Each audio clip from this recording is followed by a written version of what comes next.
Good Friday morning, and thanks for joining us from the Ohio AgNet, the voice you know with the news you trust studio, sponsored by BASF and Veltima Fungicide. Proven number one for the toughest corn diseases with long-lasting residual when you need to be confident your fungicide will perform. I'm Dusty Sonnenberg reporting. Under clear skies, 42 degrees outside on the barn thermometer. We had a few light sprinkles last evening, but it looks like today will be a repeat of yesterday, but then maybe some more sprinkles tonight. Taking a look now at what's making agricultural headlines at OhioAgNet.com, the Ohio Agriculture Council is set to honor the 2026 awardees who have made lasting contributions to Ohio's agriculture industry. This year's inductees include four outstanding individuals: John Grimes of Hillsboro, Nancy Patterson of Chesterland, Lawrence L.H. Newcomb of Hilliard, and Sparky Wilnow of Milan, representing a diverse cross-section of Ohio agriculture from education and youth development to production, agribusiness, and public service. In other news, the Ohio Department of Transportation and the Department of Natural Resources are asking the public to report locations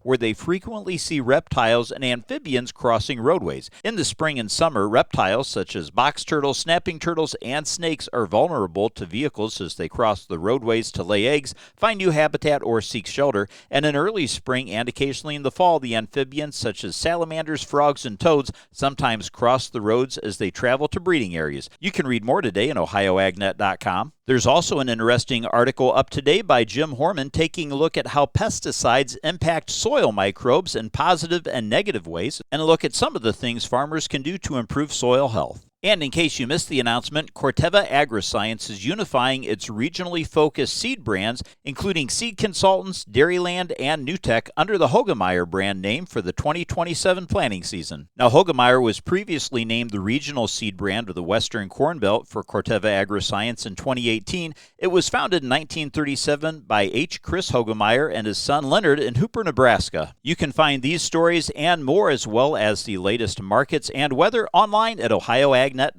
Let's check in now with Ty Higgins as he has an update on what's going on with Ohio's wheat crop. The wheat crop in the western part of Ohio is nearly 3 weeks ahead of schedule.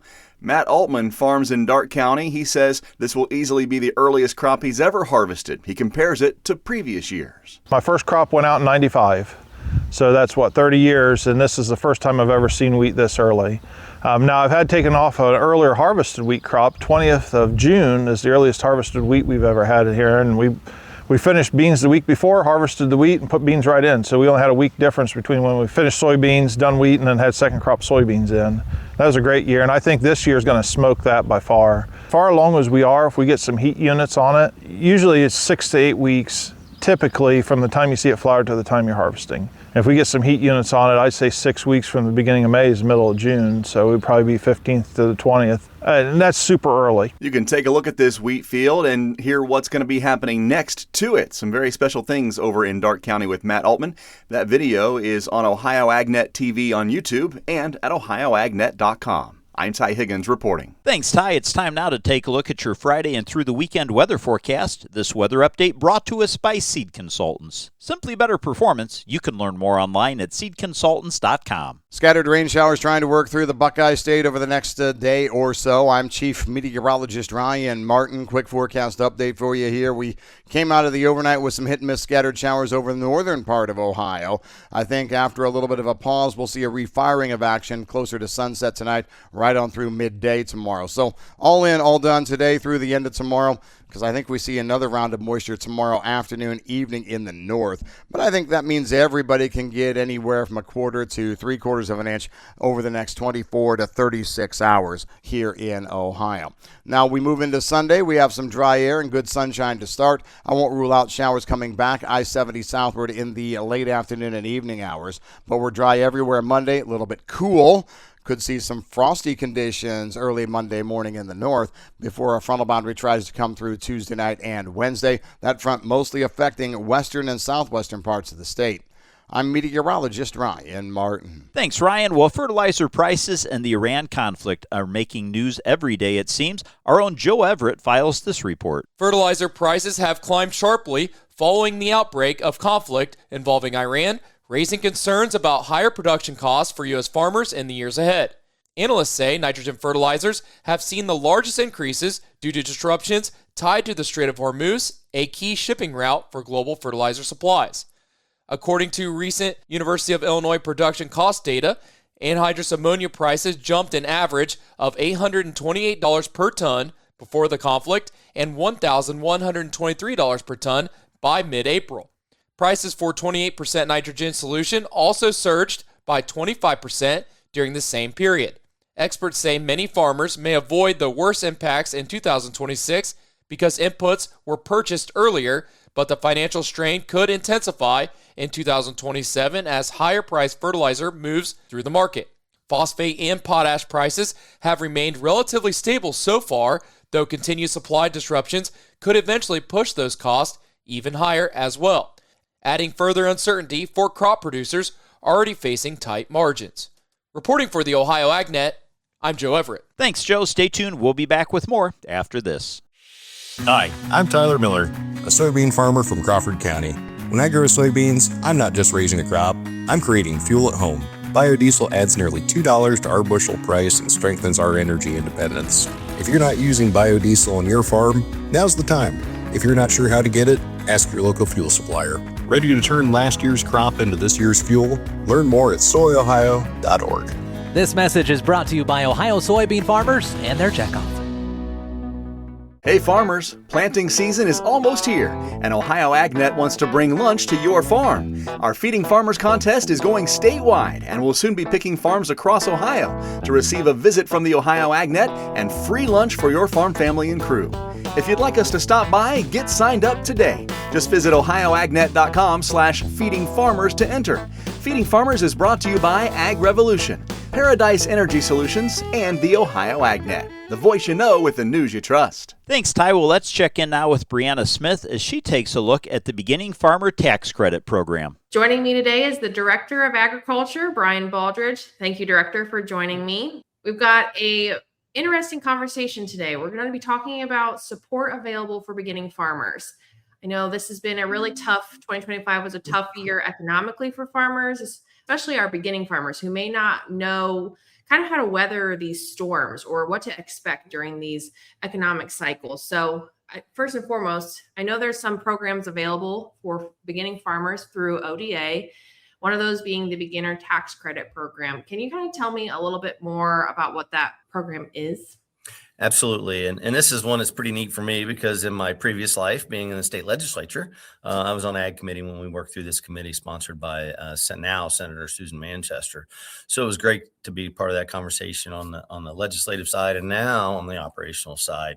And, what this program does is basically put things in place as far as tax incentives for that beginning farmer, but then also shifts to that farmer that's retiring out of, the industry. So there's advantages on both sides, but obviously our priority looking at this program is to try to set the stage and make that pathway into farming easier for our young producers.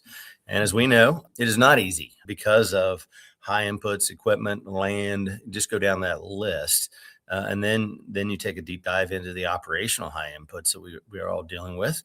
And then shifting into those lower prices, that kind of cycle that we're in right now. So those are all the challenges as that next generation is looking forward to becoming a farmer.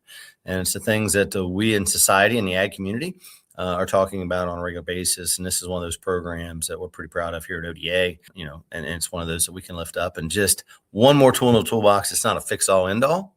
For that farmer and young person or that new person coming into farming, it's not fix all end all, but it is one more tool in the toolbox.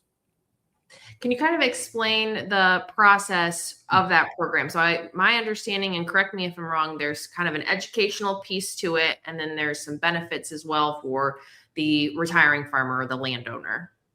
Yeah, from that new farmer coming into it, obviously there's that kind of financial education piece to making sure that we are setting up the next generation for success, and knowing that we as farmers, we have to be business minded and a balance sheet minded operation. Without that, we could fail.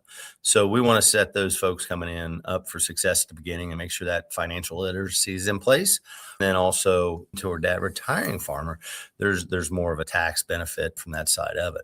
working here with our team where the Beginning Farmer Tax Credit Program is located here at ODA, and it is in our Farmland Preservation Division. But we're here to help that person, fill out that application, go through the needs and what has to be done from a paperwork standpoint, so that we can help that person along the process as far as applying for this Beginner's Farmer Tax Credit Program. Thank you, Director Baldridge. To learn more about Ohio's Beginning Farmer Tax Credit Program, including eligibility requirements and how to apply, visit the Ohio Department of Agriculture online at agri.ohio.gov. Reporting for Ohio's Country Journal and Ohio AgNet, I'm Brianna Smith. Thanks, Brianna. Well, in livestock news, the longhorn tick is making headlines, and there are several reasons why it's getting so much attention. The first is that it is a parthenogenic creature, meaning that they can reproduce without a male. The female tick makes 2,500 fertile eggs a day. These eggs become more female ticks, and there's never a male to be found. Now, depending on their location, the ticks will generally feed for about 9 months of the year and then are dormant in December through February. Stay tuned. We'll be back to take a look at your markets after this. Whether you're in the fields or on the farm, creating a safer work environment has never been easier. BWC's safety consulting services are included with your policy premiums and offer training and education for everyone in your farming operation. It's always the right time to make safety a priority. Visit bwc.ohio.gov or call 1-800-644-6292. The Ohio Bureau of Workers' Compensation, here to help you work safely. Looking for heavy equipment but don't know where to buy? Purple Wave Auction has you covered. Always online and always no reserve. It's your destination for construction or ag equipment ready to work. We even sell semis, trailers, and fleet equipment for your operation. Best part? It's free to join. Head to purplewave.com. That's purplewave.com. Sign up for a free account and start bidding today. Purple Wave Auction, the easiest and most straightforward way to buy and sell equipment. I'm Liz Funderburg from Union County, and this is the Ohio AgNet. Thanks, Liz. Let's take a look at what's impacting the grain markets. Today's market analysis is brought to you by the Louis Dreyfus Company. Excited to bring a brand new soybean crush facility to Upper Sandusky, Ohio. Learn more about marketing your soybeans with LDC at 574-566-2113. Grain markets finished the day yesterday mostly lower, but off of the lows that were put in earlier in the day on follow-through from Wednesday's trading down. However, most of the activity that's going to influence how we trade today happened well after the close yesterday. After about 5 p.m., headlines came out that there is no end to the Iran conflict in sight, no ceasefire. 3 U.S. destroyers near the Strait of Hormuz were targeted by the Iranian Navy. There were explosions heard in Bandar Abbas City, an explosion in the southern parts of Iran. Iran claiming they're firing missiles at U.S. destroyers, 3 of them. Holy cow, this is a mess. If there was a little bit of a move down in energy markets and the commodities because maybe the hostilities were going to finish over there, that might have been blown out of the water. Literally last night. So we'll have to see what happens today. Oh, by the way, weekly export sales were disappointing as well. I'm Ryan Martin. Thanks, Ryan. Let's take a look now at how your markets closed. This market recap brought to us by Seed Consultants. Simply better performance. You can learn more online at seedconsultants.com. Well, July corn closed down 1 cent, and December corn was down 0.5 penny. July soybeans closed the day down 2.5 cents, while November soybeans were down 2 cents. July Kansas City wheat was down 19 3/4 cents, while July Chicago wheat was down a nickel, and July Minneapolis wheat closed the day down 18 1/4 cents. Now in the overnight markets, we find May corn currently unchanged at 4.52 3/4 cents. July corn is down 0.5 penny at 4.67, and the December new crop is down 3/4 penny, $4.88 3/4 cents. May soybeans are unchanged at 11.77, with July beans down 2 1/4 cents at $11.90, and November new crop beans trading down a penny at 11.72 1/2. And wheat for July trading a penny lower, $6.11 1/4 cents. Hold that wheat out till December. It's down 3/4 penny at 6.47 1/2. In livestock news at the close, June live cattle were down $3.42 1/2, $250.05. August cattle were $3 lower at $245.90. May lean hogs closed down 20 cents at $91.50, and June hogs were down 32.5 at $99.37 Feeder cattle closed the day down $6.87 at $366.17. Thanks for joining us. This is the Ohio AgNet.